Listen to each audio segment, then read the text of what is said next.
Gurur Brahma, Gurur Vishnu, Gurur Devo Maheshwaraha, Guru Sakshat Param Brahma, Tasmai Shri Gurave Namaha, Tasmai Shri Gurave Namaha, Tasmai Shri Gurave Namaha.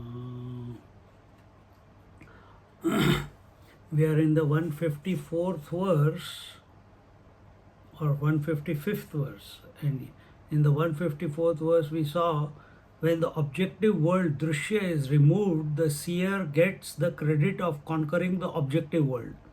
In fact, the subjective existence without triputi is the pure self. So, and this is happening every day. Automatically, naturally, the objective world is removed from our mind, and what remains behind is the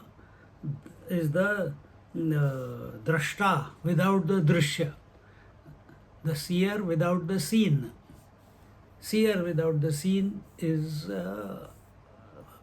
pure self, because the seer does not have anything for reference. Here Swamiji says, as given in the examples, when the eyes are closed, the vision is absorbed when there is amavasya. The tides are absorbed. In the tortoise, all its limbs are withdrawn. In the new moon, all the kalas are absorbed. In the same way, the plurality of names and forms get absorbed in the seer. The moment the seen is absorbed in the seer ceases to be a seer because there is nothing to see. Thereafter, the seer-seen duality ends. When they are saying that the seen gets absorbed in the seer, you have to, don't try to work it. Answer for this will not come in objectively.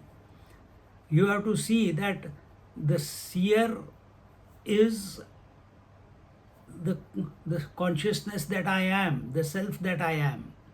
That self alone has become the subject, the object, and the instrument of knowledge. See? So when they say the objects are absorbed in the subject, the seen is absorbed in the seer, means the objects are absorbed in the subject. Which subject? That is the question. Is it the subject which is we are functioning both at the same time. We are functioning as the substratum, and at the same time we are the referential subject, both at the same time. See? Or another way you can put it, the mind itself is appearing as subject and object. But because subject and object are coming and going, mind is not coming and going, mind is still the same. So this is just a language that the seen is absorbed in the subject, in the seen, in the seer, sorry. So actually what is happening? It is getting dissolved. Dissolved where? From where it came. Where did it come from? Where did the seen come from? Did it come from outside? It came from the mind. That came, or we can say it came from the consciousness. Where did the wave come from? The wave came from the waters. And that water now, with reference to the wave, is saying, I am wave, my name is Swami Paramananda, or my name is Bodhananda, or my name is Atmanishtananda, or my name is Nagaraj. Each wave. But when the form dissolves, that means the seen dissolves. The referential thought which was owning the subject, that also dissolves along with that, because the seer is called a seer only with reference to seen. Subject is called a subject, the consciousness is called subject only with reference to object. But when there is no object, then what will happen to the subject? It will go back to being the consciousness. Does it mean that it goes back? No, it is always that. Does it mean that the water goes back to the water which is in the wave? Or it is continuing to be the wave? Now the form of the wave is dissolved and the water is infinite waters. So also within us, so this is realization. Dissolve the objects from your mind. This is why we see addiction in the whole world. Why? Wanting to dissolve the mind. The stress of studies, the stress of life, the stress of marriage, the stress of rearing kids, the stress of survival. So what they want? Oh, let me calm down my mind. Then take drinks, drugs.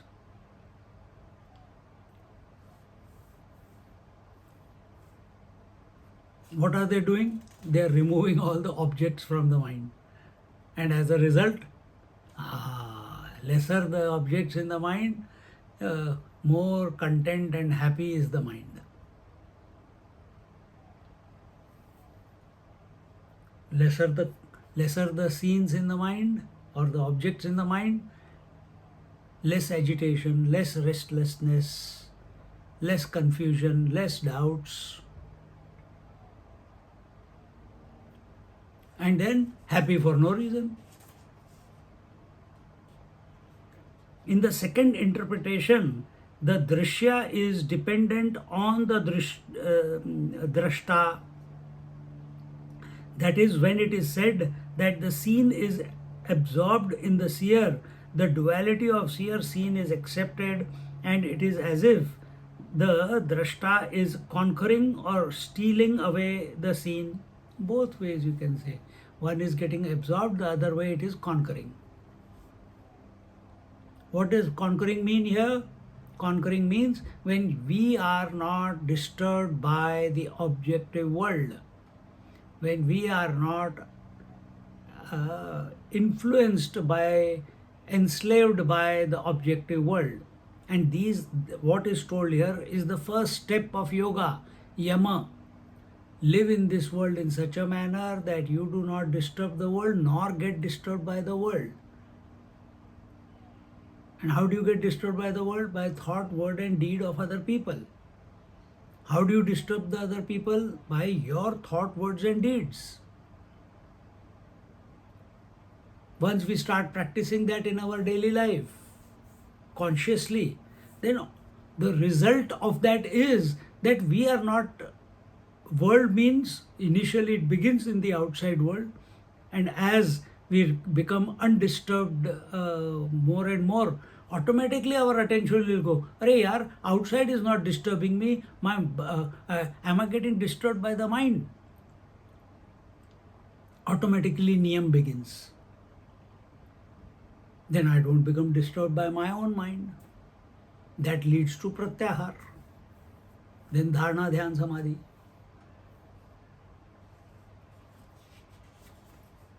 This is a fallacious interpretation. The ocean never has the thought that all the waves have come out of me and are going back in me. This is only the view of one of the waves. This is only the view of the absolute from the relative angle. So what is the view?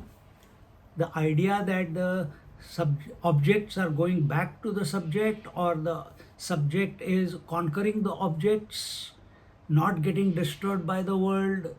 This is only from the seeker's point of view. It is only from the individual point of view.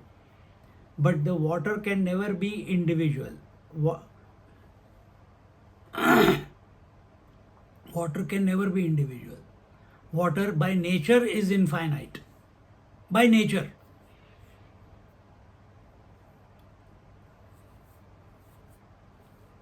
So don't get caught up in wanting to conquer your mind. All that language is good when we are speaking to young kids. Conquering means fight, war with your own mind, with the objects. You don't want war. You want to be at peace. In the next OV, the Paramatma is defined in the most beautiful way as Sahaja, naturally effortless existence. Sahaje avadenchi ahe tari kavana kavana pahe tena dekhaneci ahe swarupa nidra.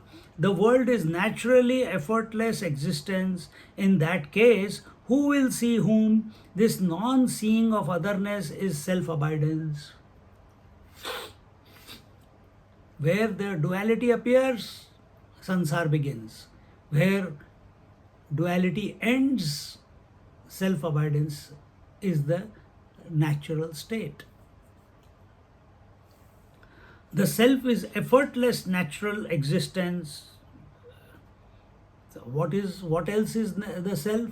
It is not only effortless natural existence, it is also existence, consciousness and bliss, but natural. Where pure knowledge is evident. Where is the question of the seer and the seen? Who will know what? Where is the question of water knowing water or water knowing wave? Is that a possibility?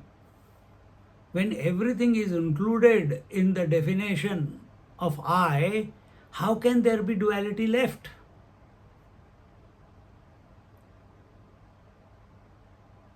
We are talking about these examples in this manner because it's only an example. We are creating a concept in our mind. But take the position of the mind. Take a simple example. How many times in a day in your entire life you have said to yourself, I am the body? How many times you have said, I am the body?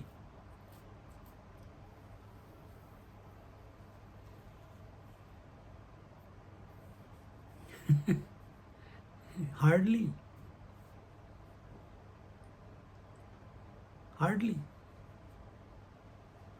Oh, now you have come to the satsang. Swamiji, you put that word in our mind. I am the body. I am wondering, am I the body or I am not the body or I am the consciousness? But if body is part of the consciousness, without consciousness, out of consciousness, the body has come.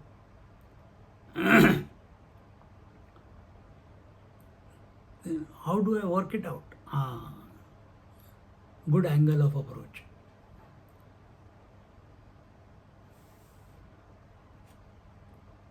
When we come back to being the consciousness, or when we recognize that we are the pure consciousness, when we take the position of the totality or the absolute, from there is no duality possible.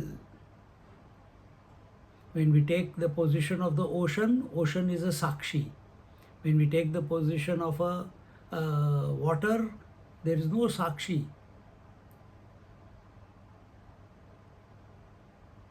There is no sakshi there. Water is all that there is. Similarly, self is all that there is. What does effortless existence mean? Where there is individuality, there is a purpose, a thought of achievement, a fear of loss, possibility of extinction, etc. Wherever there is a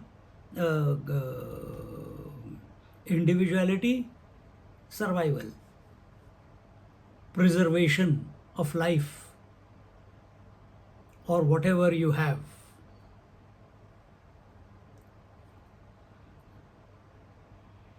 and all these. There is a purpose, a thought of achievement, a fear of loss, possibility of extinction, where effort is involved.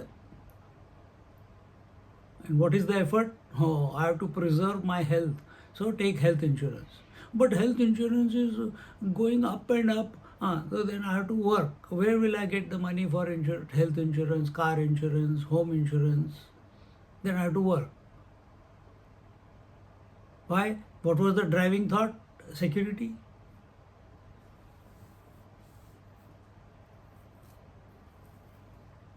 Then work, then money. You need the money.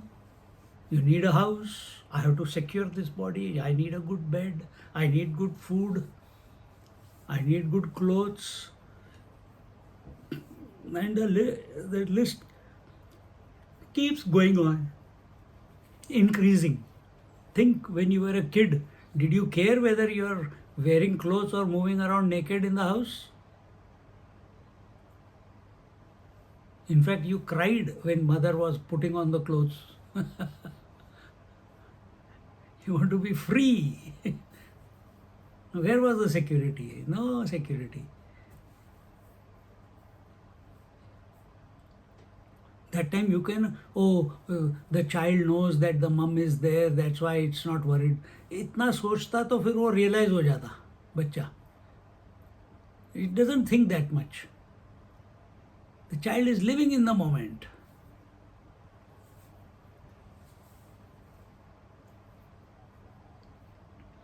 Where effort is involved, truth is far away. Effortlessness is the manifestation of divinity. The sun sheds light unasked and expects no appreciation. That effortlessness is termed as Swatmani Sthita. Another word for Swatmani Sthita, Atmanishtha. Swatmani Sthita. Swa, self. Atmani, the pure consciousness. Sthita, established.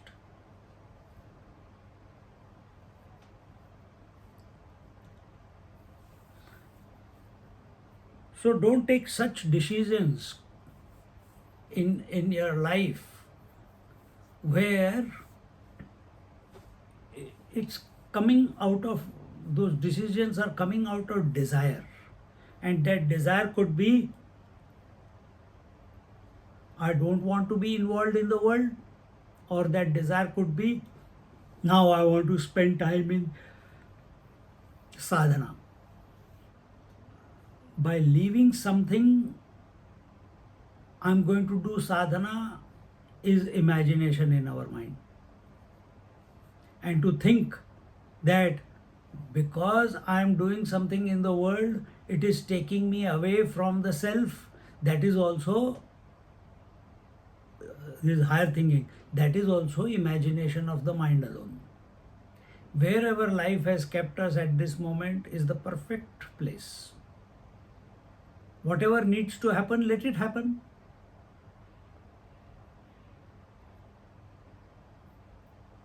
Then what do I have to do? Wherever you are, in whichever manner you are, do everything with awareness, without any resistance, offering everything. If sometimes the idea comes that I am doing it, offer it to the feet of the Lord.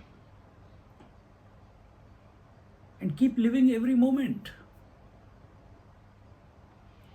Seeing that this whole thing that is going on is the expression of that one, and that one alone I am. So no resistance, no expectation, no desires, no conflicts. Not outside, mainly in here. No conflict between should I or should I not.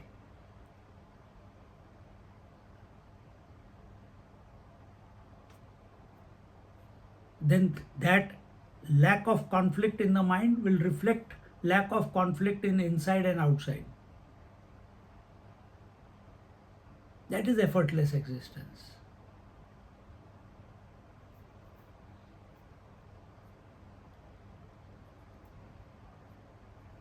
See?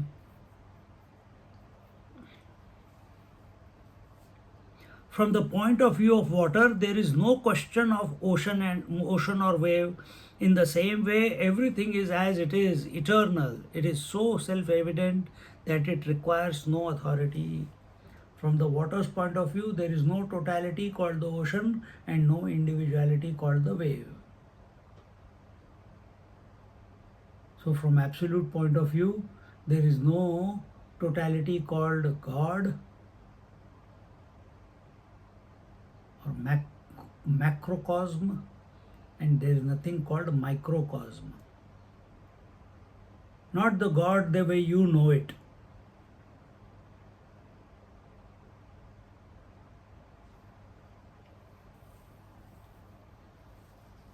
See? But if I don't accept it, then no, accept it. But understand the principle that nothing is an impossibility in that infinite waters.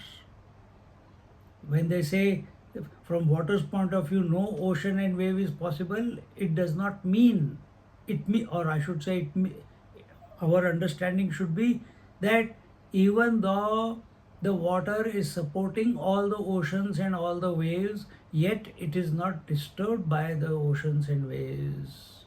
It is not enslaved by the oceans and waves. It is not affected, it is not influenced by oceans and waves.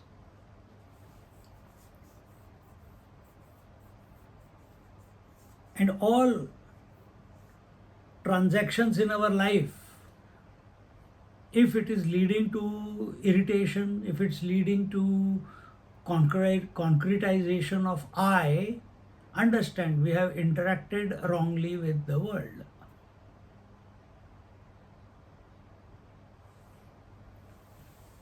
The truth is defined as the truth is other than the known and above the unknown. This comes from the Keno Upanishad.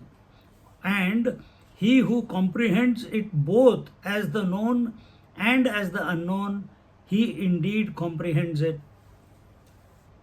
But you said comprehends it, yato vacho nivartante aprapya manasa saha. You said the truth is beyond the words and mind cannot comprehend it, and here you are saying it can comprehend. This was the question of the student in Keno Upanishad. And when the teacher told him, go sit in the corner and contemplate on what, because when he asked, from where does this whole world come? So he answered, it is the eye of the eye, it is the eye of the eye, it is the ear of the ear, it is the tongue of the tongue, it is the mind of the mind. He says, why don't you ask me in straight, give me a straight answer? Why you are talking in all these riddles? The teacher said, this is how I was taught and I am teaching the same way. We don't know anything better. You have to find the answer. We have to given you the answer. When teacher told me, I got the answer. You are not getting, you are trying to work it out. When you try to work it out, you lose the plot. Because it's not a result, the self or the source or the essence is not a result of an equation that you are trying to find the X factor. You cannot find it because you are it. You cannot find that X factor. And that student then sits in one corner. The teacher has said it. Astikya buddhi, positive creative thinking. He didn't say, oh, this teacher is stupid or he doesn't know, he's purposely trying to confuse me. He doesn't like me, that's why he's speaking to me like this. Instead, he goes, sits down, contemplates, and comes back to the teacher.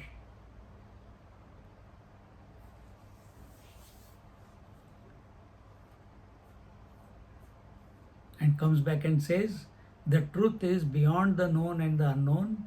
The truth is both the known and the unknown.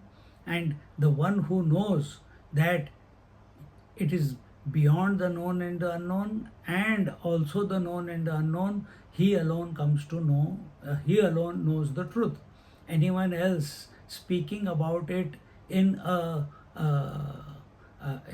way, uh, in any other way, has not known the truth.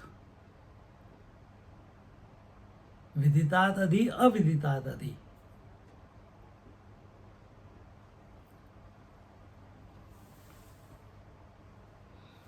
So we have to know the truth in uh, uh, uh, all its pervasiveness.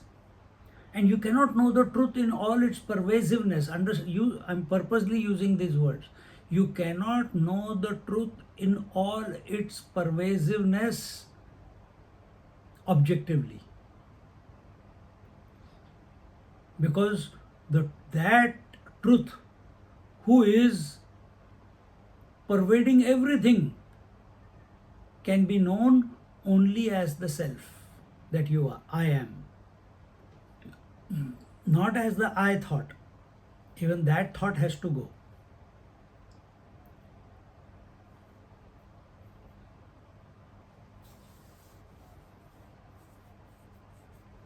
Only subjectively we can come to know that.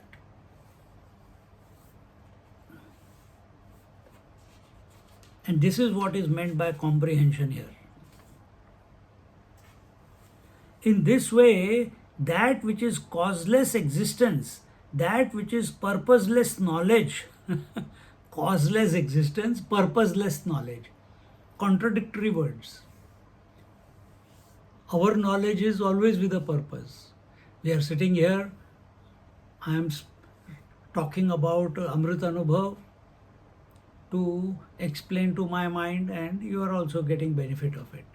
You are also listening, and the purpose is that this will help me to realize. But what is said here? Purposeless knowledge.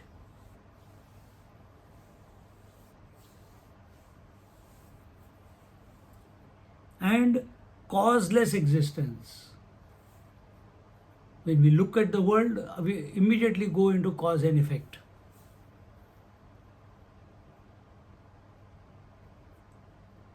Get out of it. That which is causeless existence, that which is purposeless knowledge, and that which is independent of everything, Satchidanand, that is the truth. So truth is everywhere. Truth is all that there is. Instead of seeing the truth, we are seeing the world.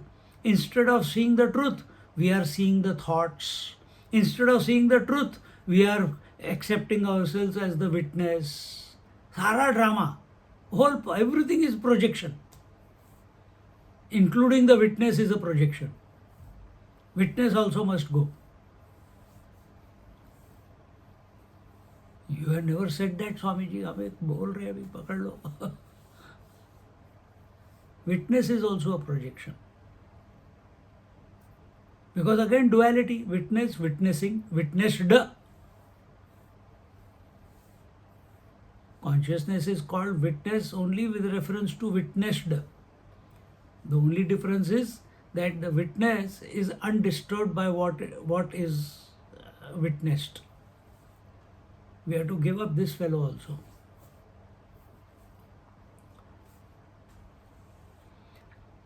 That is abidance in one's own essential self, Swarupa Nidra. Just as in deep sleep, the seer seeing is totally absent, so also in the absolute self, there is total absence of the trio. And this Swarupa Nidra is, Brahmaji is in Swarupa Nidra, Vishnuji is closing his eyes and sleeping on the Sheshnag, he is in Swarupa Nidra. Shivji is always meditating, he is in Swarupa Nidra.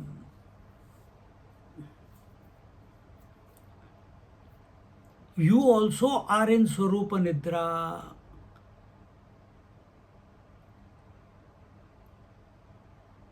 But imagining that Nidra is only when I go to sleep at night.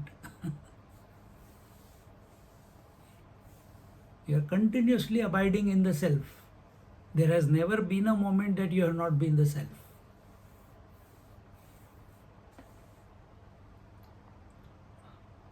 So, subject, object, and instrument of knowledge, seer, seen, seeing, hearer, heard, hearing, knower, known, knowing, experiencer, experienced, experiencing, all this is absent in the truth, in the pure consciousness. Here he is using the word Swarupa Nidra. In your essential nature, the trio is absent.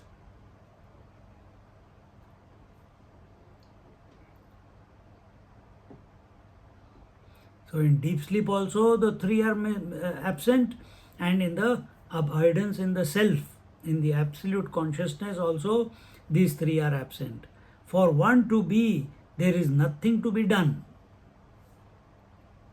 So in deep sleep the trio is absent. How did the trio become absent? Did you do anything for the trio to be removed from your mind, or it naturally took place,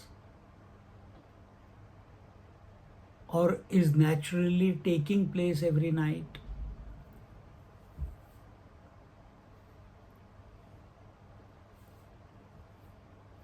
So it was effortless. When it is effortless, then alone deep sleep happens. If it is with efforts, you will keep dreaming at night.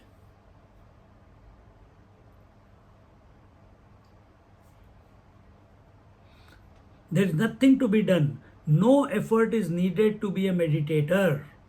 But when one struggles to become a meditator, only the individuality is strengthened. Nor is meditation a repeatable experience, because meditation happens and cannot be made to happen. So don't try to meditate. Nowadays Swamiji is talking all the time about unmeditation, unmeditation.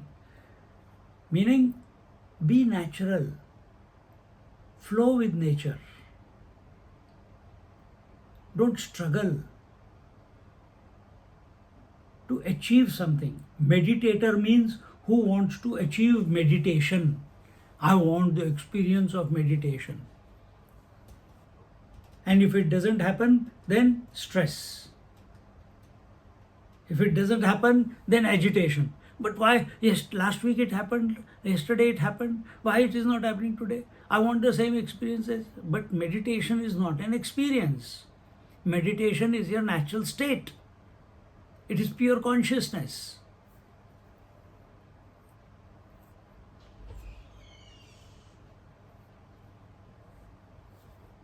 So the whole point here is understand that pure self is not a result of any efforts.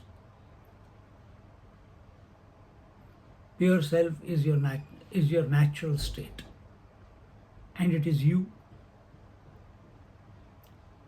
And if you don't accept that, or you understand that, but at the moment you are still identified and you think you are a body, you are an individual, and I have to do something, to that person it is being told that don't do anything.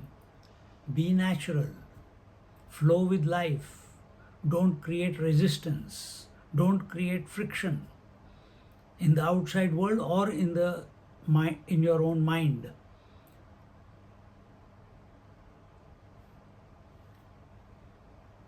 And as we said in the meditation, the more we think about the world, friction will get created. The more you contemplate on the self, or who am I, or what is that which is the essence because of which the mind and senses and body is functioning, what is that which is missing in a dead person and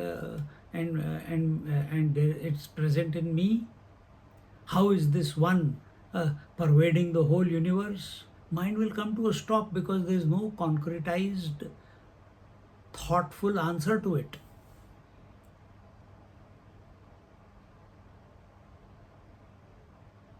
But you know it is. How is the water pervading all the waves? There is no answer. It is its natural state. Can you work out, oh, I think the water did this, and then created the wave and entered the wave. Then it created another wave, then entered the wave. No, they say all the waves so many waves are appearing at the same time. So he appeared as all the waves and then entered the waves. Is there a delay in appearance of waves and entry of water into the wave? Is there a delay? Is there a time gap? Is there a lag? Or it's simultaneous? Because mind is thinking objectively, to that objective mind, these type of words are used to impress upon it. That from the water the waves came, and into the waves the water entered. The Ishvara created the creation and entered the creation. Same thing. But nothing like this is going. Then why we are giving such type of examples? Because you are not ready to take that position of all pervasive being. So till the time for you, this body is real, individuality is real, the world is real, totality and individuality is real, till then some story has to be given to the mind, and through that story, slowly your attention is brought back to the substratum.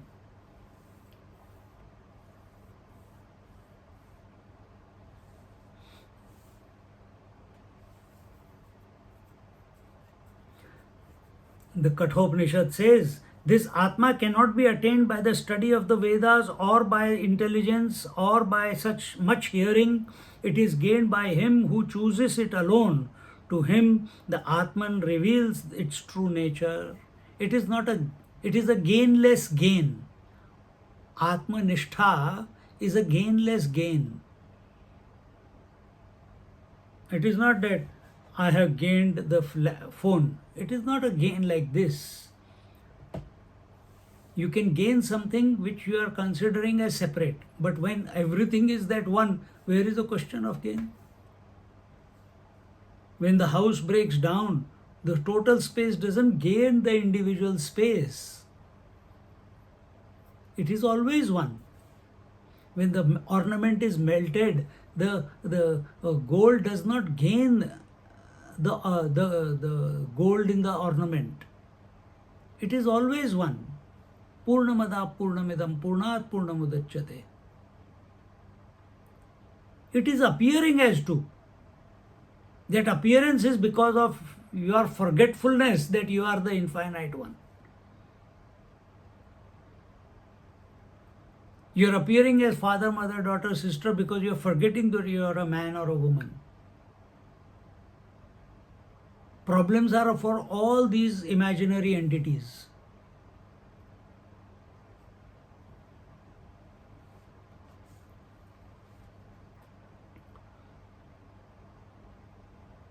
So does that mean we should not study the scriptures? Does that mean that we should not, it says Shravanam Mananam Nididhyasanam, we should not listen to the scriptures, we should not reflect on the words of the teacher and the scriptures? Should we not contemplate? When you don't understand that you are the infinite one, when you are not accepting yourself, not understand, when you are not accepting that you are the infinite one, then you do all these things. Why do you need scriptures to remind you that you are the body? Stupid. You need scriptures and a satsang to remind you, to remind you that your eyes see, they don't hear. Your mouth speaks, you don't speak from your fingers. You need scriptures to remind you that.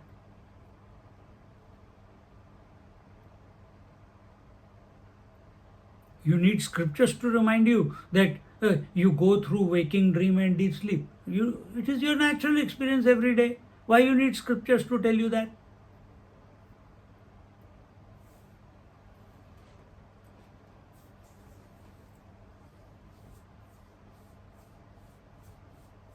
When scriptures are interacted from knowledge point of view, then it becomes a problem. Yes, it is the world is not becoming a problem. Now scriptures start becoming a problem. See, But scriptures are also part of the world. As much as we need to be subjective when we are studying the scriptures, and what are the scriptures teaching? Be subjective when you are living in the world. When life is unfolding through you, as you are going through the world, be subjective.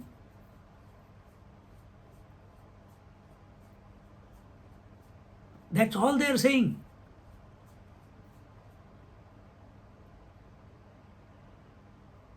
Wherever you are, whatever you are, whenever you are, be 100%. Means be subjective. Be in the here and now. Be aware of who you are as the consciousness.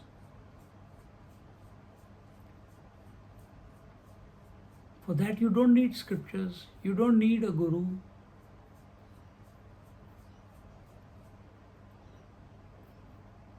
You don't need God. Because you are already that. But if it is not clicking and you are not that, then the scriptures are required, guru is required, grace of God is required. Because now doing has begun. I have to do something to realize. That doing requires, I need to study the scriptures. Then to study scriptures, I need a Guru Maharaj who can teach me the scriptures. Then after studying the scriptures, I need to, Shravanam, Mananam, Nidhyasana I have to do. Do! Hare Bapre. And as you, initially you start doing sadhana, and eventually as you come to the Upanishads and the deep knowledge, and they say, stop doing. Undo. Stop doing. Yeah, why didn't you tell us that before? We told you, but you are not ready to listen. So the only way is make you do, get you exhausted, and then tell you that the answer is in non-doing. This is the game. This is the psychological game that is going on. And this whole game, this whole explanation, this whole Guru Shishya business, this whole scriptures, this whole Shravanam Mananam Nididhyasan is for the mind, not for the pure consciousness. It's for that individual who has accepted, I am only this body. For him all this is there.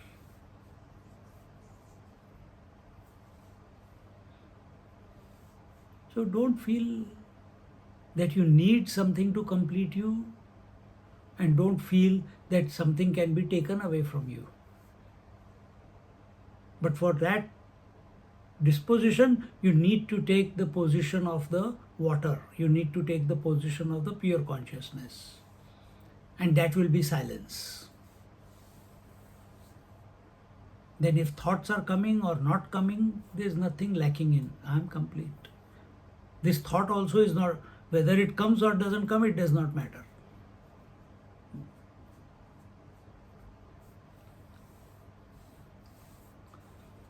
When the Atma Tattva wants to reveal its glory, then alone the truth is revealed to the seeker, not by the efforts of the seeker. See? When the truth wants to reveal, then alone it will reveal. It is not my wish that which is going to result in the revelation. Because I did sadhana, because I did samadhi abhyas, because I am a great devotee of the Lord, therefore the Lord revealed, therefore the truth revealed. No. The truth can reveal to a person who has done no sadhana, and truth can reveal to a person who has done millions of years of sadhana. Where is the connection?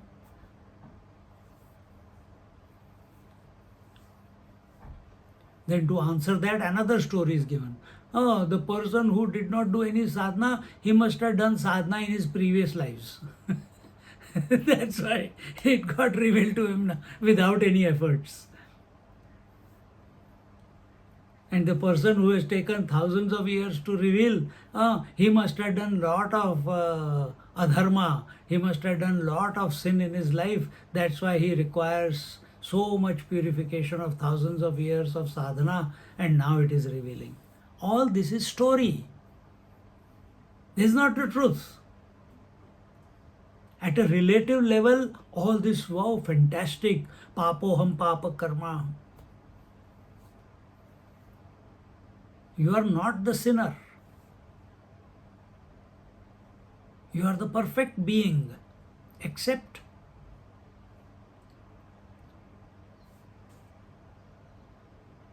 Therefore, the only method is to surrender the individuality so that the sahajata, the effortlessness starts manifesting in effortless meditation.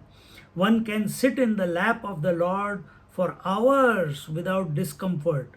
That is how the great saints like Swami, Samartha sat in Samadhi for centuries and woke up fresh and glorious like burnished gold.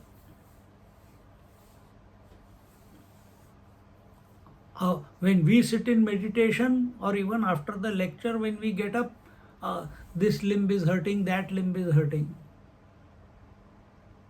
Sit in meditation, we can't unlock our cross-leg position. When we come out of meditation, don't disturb, don't disturb. I am in that zone right now.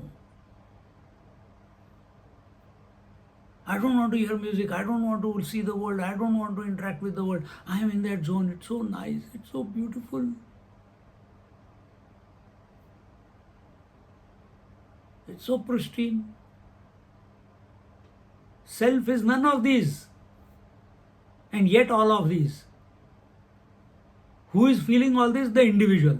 Stupid fellow. Individual created a situation and now is wanting to maintain that situation. I don't want sound, I don't want people, I don't want the world, I don't want interaction, I don't want food, etc., etc. Because he is remembering the peace that was experienced on the seat of meditation, and now he is living in the memory after coming out of meditation.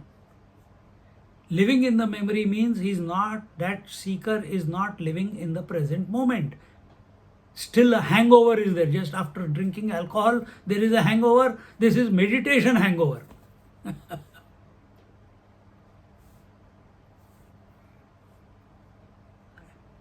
How many new ways we get addicted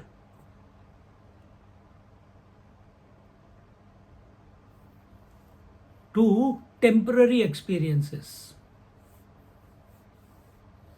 Wisdom is in recognizing that it is only temporary. This hangover is only temporary. I am not going to get into this hangover anymore unless the self does not reveal. I want a permanent, continuous state of abidance. That scriptures say I am that, teacher says I am that. Then why should I doubt it? So what am I going to do? I am not going to do meditation. Don't do meditation. And don't feel bad.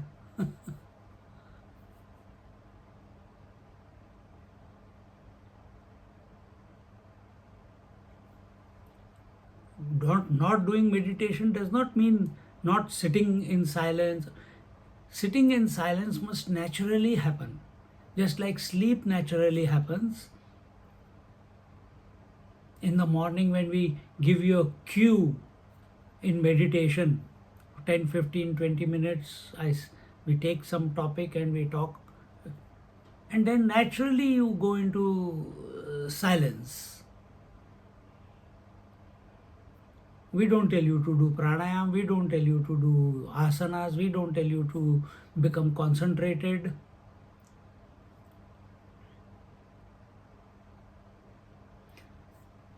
When our attention is towards the infinite conscious self, automatically meditation will happen. whether the eyes are closed or not closed, whether you are doing something at the body level or not doing, whether you are speaking or not speaking. Right now, for last 1 hour, we are in meditation. Continuously the topic is the self alone, and how that self is non-crystallized consciousness, frictionless consciousness, effortless consciousness, objectless consciousness, resultless consciousness, and that I am. That is why you are coming again and again. But don't make it into a memory. We come back here, you have to assess that. Are you coming back here because you enjoy what you listen, or are you coming here because the trigger is provided through Shravanam, that you lose your individuality for this 1.5 hour?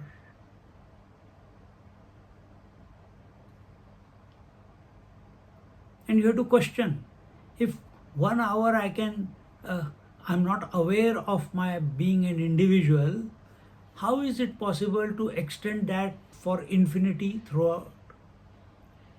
How can I be not an individual forever and ever and ever? This question must come.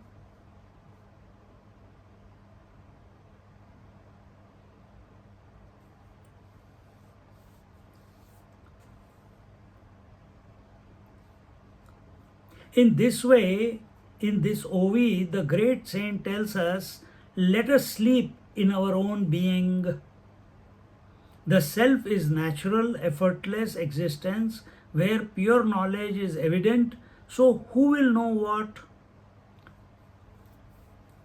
In sleep, is there knowledge? No. What is there? Ignorance. What is the opposite ignorance? Knowledge. What is that knowledge? What is the state of ignorance? Where there is nothing to be cognized. What is knowledge? Knowledge does not mean at thought level, where everything is known without a thought.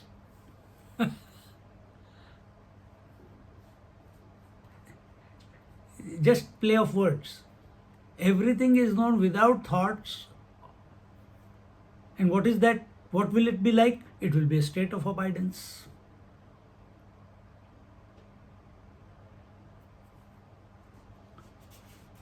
So be wakeful. Be wakeful to the sleep.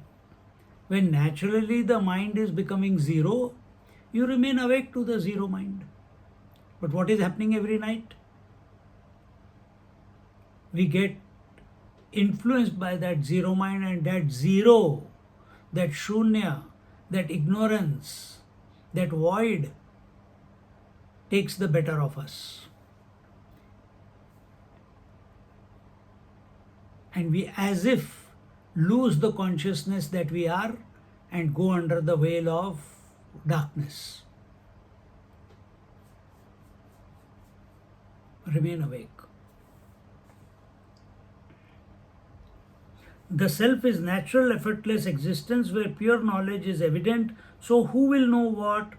This seeing by not seeing is the state of being established in one's own essential nature. So seer-less seeing, experiencer-less experience, knower-less knowing. From water's point of view, there is no two. There is no subject-object. There is no duality. From wave's point of view, there is duality. I am a wave, that other also is a wave. But both are water only. Attention is not on the common denominator. Attention is on the differences. In pure consciousness, there are no differences. If you take that cue, now see where in your life, when in your life, in what manner in your life, how many moments in your life, naturally, without effort, all the differences are getting dissolved. Catch those moments, be aware of those moments without going to sleep.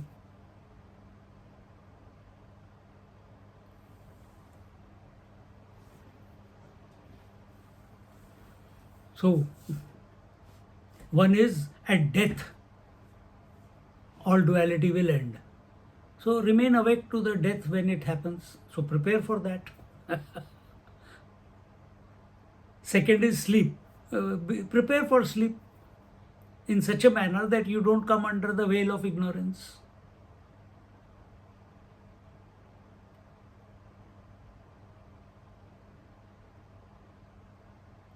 Third is the thoughts. Continuously between thoughts, there is absence, there is void, there is emptiness. Remain awake to that.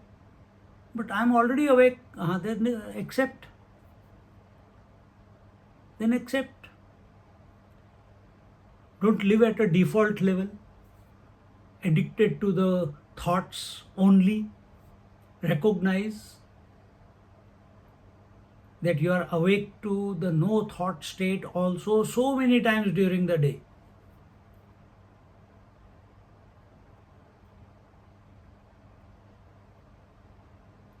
When we start living naturally, all these things start revealing themselves.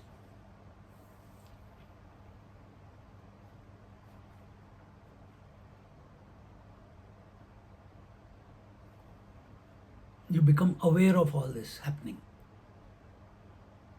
You become aware of your own natural existence, which is supporting everything, which is pervading everything, yet independent of everything.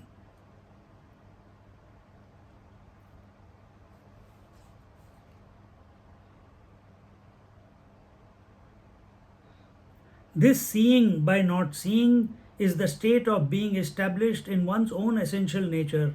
This abidance is one's own essential nature is called samadhi or self-realization. Now samadhi here, we are not talking about samadhi as a state of samadhi. Here we are talking about your natural state. That is called as samadhi here. Sahaja bhav is called as samadhi here. Sahaja samadhi. Right now also you are in sahaja samadhi. All we have to, if these words are triggering you to be that, recognize that, fantastic. If they are not triggering, but where is samadhi? My mind is still thinking, how can I be in samadhi? Then enjoy the confusion. Sahaja samadhi is not disturbed by appearance of thoughts or disappearance of thoughts. Recognize this. Because in Sahaja Samadhi, the I is not there. Seer-less seeing. Experiencer-less experiencing. Knower-less knowing.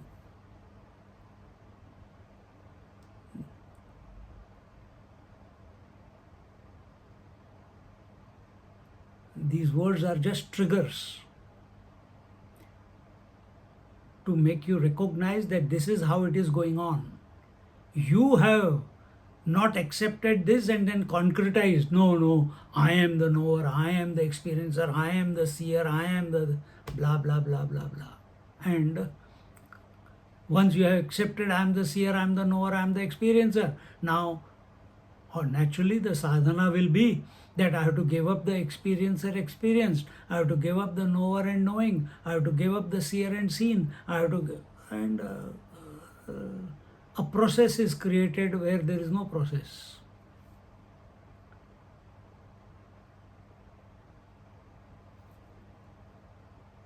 This is the direct way Jnaneshwar Maharaj is saying. Accept. From OV 156 onwards, the theme of recreation begins when it is said that there is total absorption or duality. Does that mean there will be no world? Here, the principle of Kala Chakra, the wheel of time, is established. Creation is not a straight line, it is a cycle. That means there never was a beginning, never can there be an end.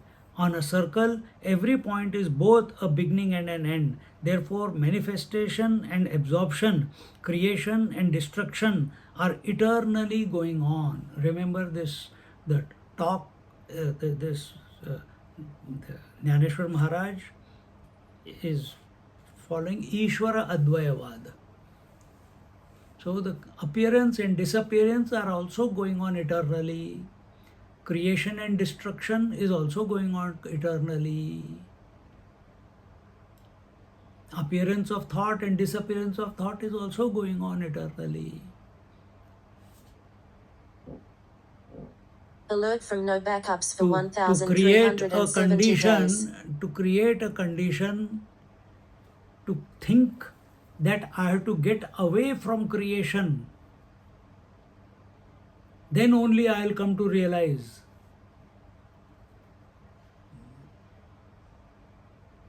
we are looking in the wrong direction. It may be an initial step for a newly initiated one, but where you are all at this moment, you don't need that. Accept. See the game going on. See the creation, uncreation, manifestation, unmanifestation. See the involvement and withdrawal. It's eternally going on. Somebody is knowing it, no? Whether outside or inside, someone is knowing it. Someone is aware of it. That one you are. And then the next stage will be that you are pervading the whole. That this manifestation and unmanifestation is happening on the surface of consciousness. That surface of consciousness is called mind. That's all.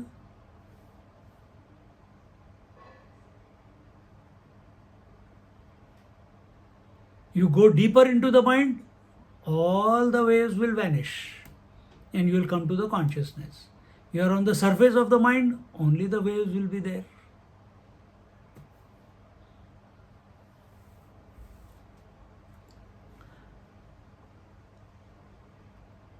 So we must not be disturbed by, allow the memories to come if they are coming naturally. Don't think them, okay? If the memories come, if the fears come, if the solutions come, if the thought of survival comes, the thought of death comes, the thought of sannyas comes, the thought of grahastha comes, let anything come in your mind.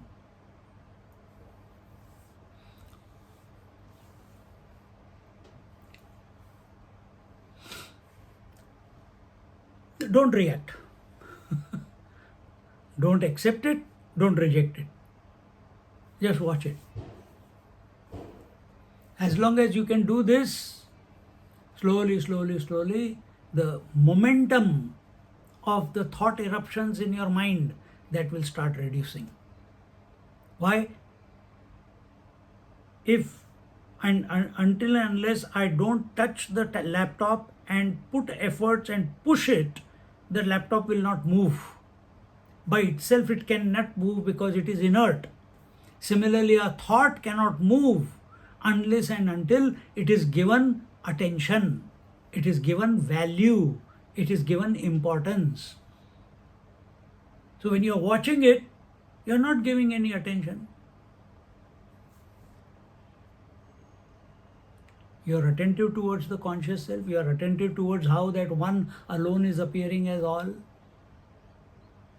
You are attentive about how the one alone is pervading everything that is there. Let the thoughts come, let the thoughts go.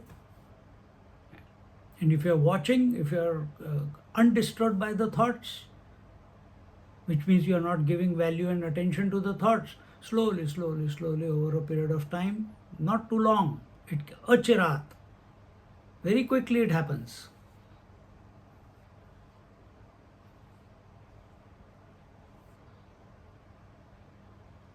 What happens? The revelation that you are the substratum behind all the thoughts. That water is the substratum behind all the waves.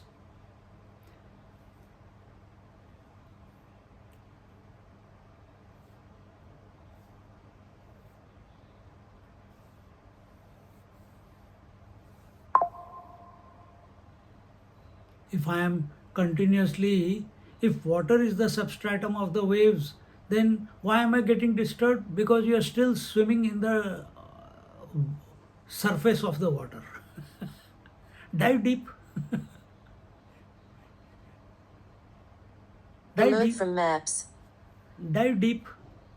The deeper into the waters you go, lesser the waves, lesser the impact of the waves, lesser the pushing and shoving of the waves. So remain in the depths of your mind, which is nothing but consciousness. That can be done through contemplating on the Lord, contemplating on the self. All these thoughts are taking us there only.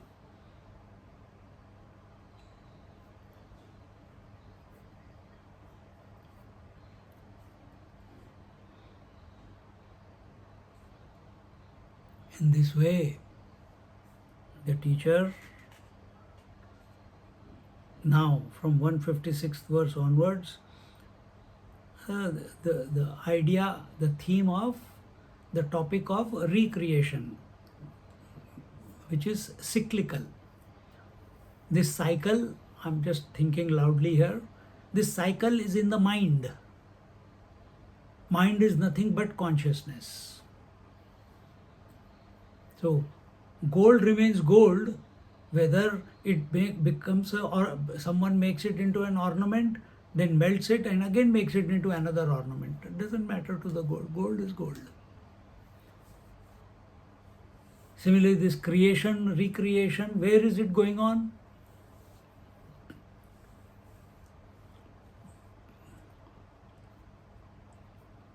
From consciousness point of view, nothing is going on. Then in the potentiality, in the mind, this is going on. And what is the nature of the mind? Manifestation, unmanifestation, expansion, contraction. This expansion and contraction, where is it going on? Continuously, incessantly.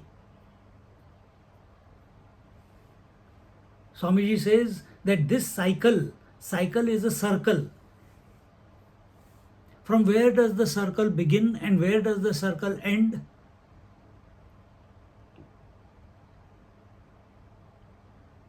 Every point in the circle is a beginning and every point in the circle is an end. So as long as we are on the circumference, we are in the cycle. Come to the center. Come to the center. As long as we are on the surface of the mind, the consciousness, we are in the circle. Creation, recreation, uncreated. Waking, dream, deep sleep. Waking, dream, deep sleep. Waking, dream, deep sleep. Coming and going. Coming and going. Waxing and waning. Appearance and disappearance. Manifestation and unmanifestation. Involvement and withdrawal. This is all at the surface level.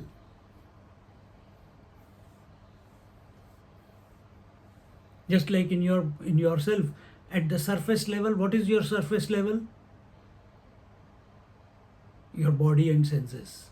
So here also, senses are involving, senses are withdrawing, senses are withdrawing. Then after some time, you realize, no, I want to go deeper into myself. You go behind the senses, you come to the breath. Oh, breath is also going in and coming out, but it is not gross, it is subtle. It is subtler than the physical senses. Then you say, oh, really? This process of coming and going, involvement and withdrawal is going at the breath level also. But what is behind the breath? Mind. Oh, there also we see involvement and withdrawal, involvement and withdrawal. Thoughts are, we are getting involved in the thoughts. There is appearance of the thoughts, there is disappearance of the thoughts. अरे यार, ये तो मैंने कभी देखा ही नहीं, कभी ऐसे सोचा ही नहीं.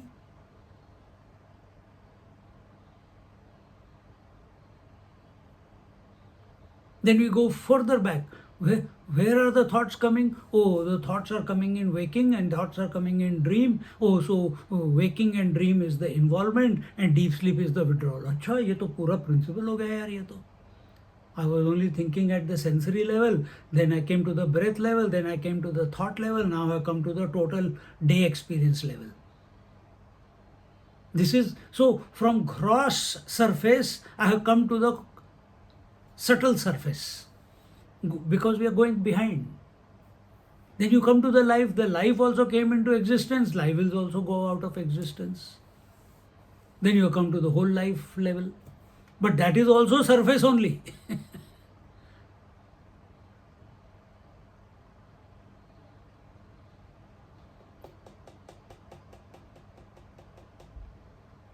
So as long as we are on the in the circumference, there will be continuously be buffeted by involvement and withdrawal. Either you see the entire involvement and withdrawal as a principle, that it's all happening in the consciousness, or you, like a specialist, you go deep into one involvement and withdrawal and dissect it and see that there is only one substratum. When you dissect and see, it is called neti neti. When you accept all the involvement and withdrawal as your own vibhuti, then it is called as anvaya. And that is the Ishvara Dvaivada. Ishvara knows that he is the one indivisible truth, and the Ishvara does not stop the creation from taking place or not taking place. That means the Ishvara is unaffected by the involvement and withdrawal of his potentiality. He is undisturbed.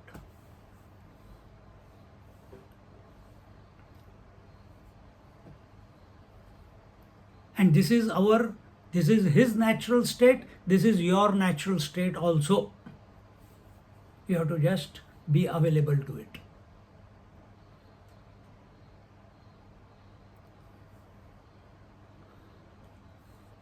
Well, now for next 1 week, keep thinking about it.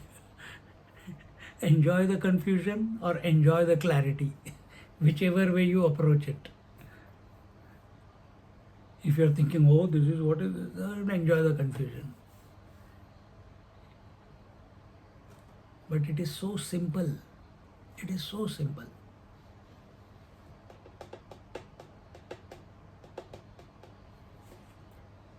We'll look at our 156th verse in our next class. We'll conclude here. New topic, new class.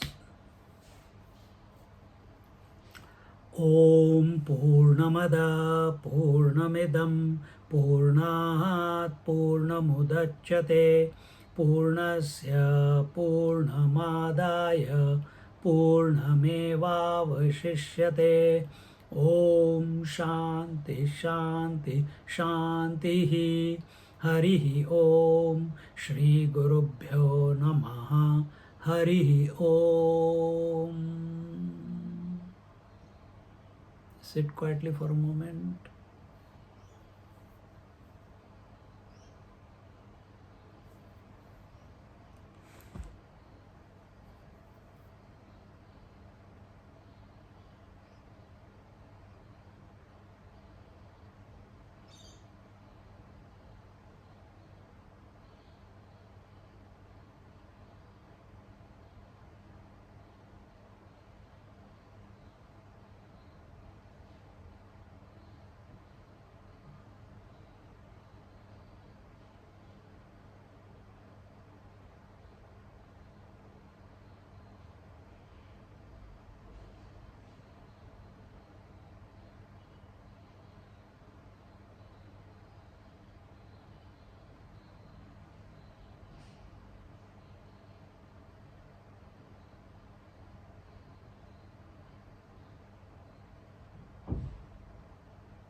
Hari Om.